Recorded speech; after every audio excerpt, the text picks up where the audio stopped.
السلام علیکم ورحمۃ اللہ وبرکاتہ۔ ناظرین، اس سے پہلے ویڈیو میں ہم لوگوں نے سیکھا ہے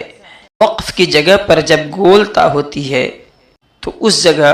کیسے ٹھہرا جاتا ہے، ٹھہرنے کا طریقہ کیا ہے۔ اس ویڈیو کا لنک ہم نے ڈسکرپشن میں دے دیا ہے، وہاں سے آپ دیکھ سکتے ہیں۔ ناظرین، آئیے آج کی اس ویڈیو میں ہم سیکھتے ہیں کہ جہاں ہم وقف کر رہے ہیں، ٹھہرنے جا رہے ہیں، وہاں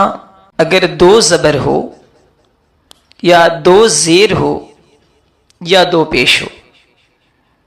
تو وہاں پر ہم کس طرح ٹھہریں گے، اس کا طریقہ کیا ہوگا۔ دو زبر کبھی تو الف کے ساتھ ہوتا ہے، جیسے آپ دیکھ سکتے ہیں یہاں پہ غفور الرحیمن، جیسے آپ یہاں پہ دیکھیے یہ اجرن عظیمن، اس عظیمن جو دو زبر الف کے ساتھ ہے اس جگہ ہم کیسے ٹھہریں گے۔ یہاں غفور الرحیمن لکھا ہے تو یہاں پر ہم کیسے ٹھہریں گے، یا یہاں دیکھیں فزادہم اللہ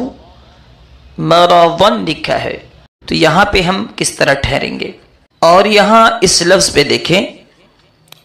اجلم مسمن لکھا ہے،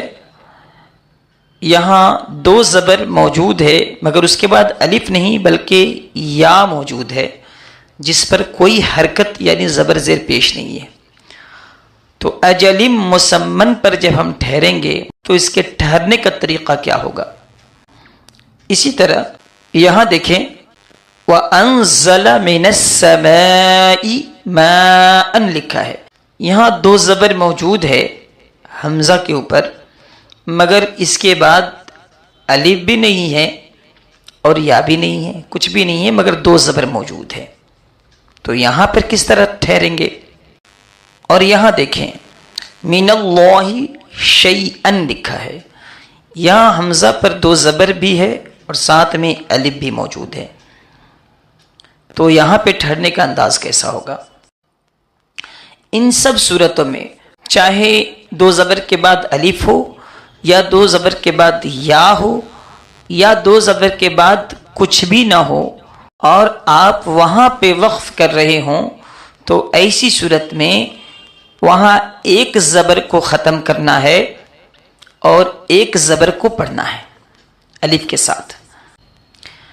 مثلا یہاں دیکھیں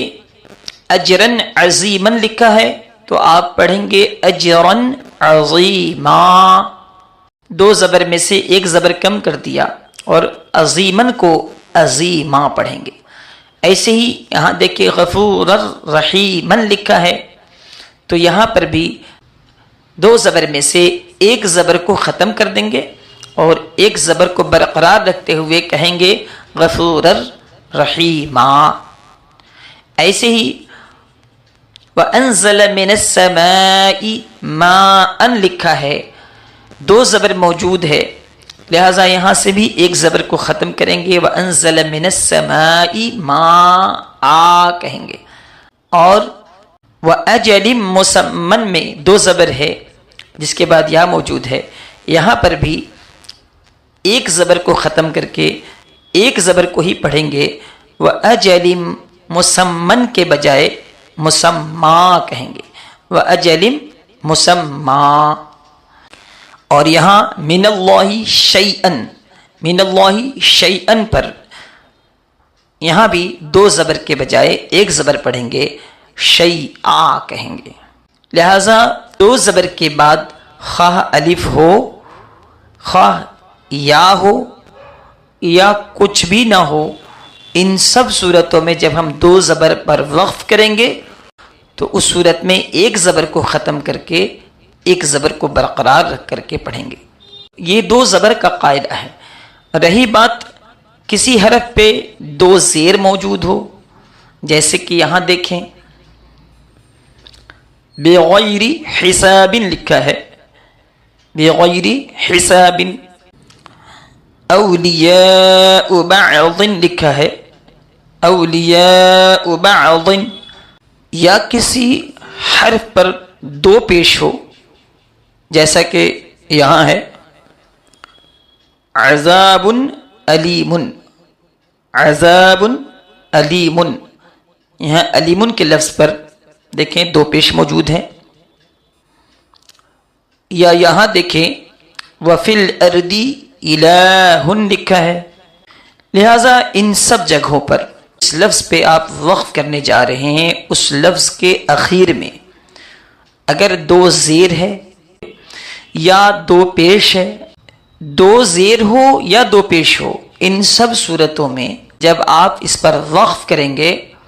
تو ان حروف کو ساکن کر دیں گے، جزم رکھ کر کے پڑھیں گے، یعنی سکون کے ساتھ پڑھیں گے۔ مثلا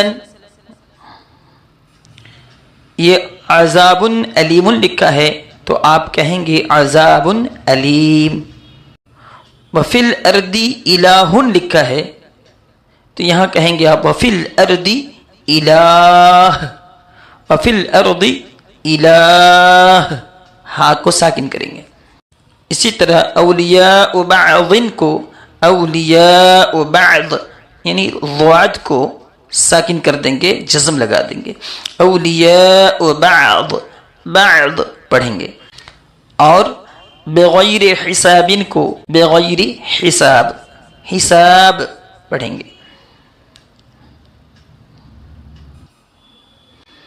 اور بغیر حساب کو وقف کی صورت میں بغیر حساب پڑھیں گے، بغیر حساب۔ خلاصہ یہ کہ جس حرف پر آپ وقف کرنے جا رہے ہیں اگر اس پر دو پیش یا دو زیر ہے تو اس حرف کو ہی ساکن کر دینا ہے، اور اگر دو زبر ہے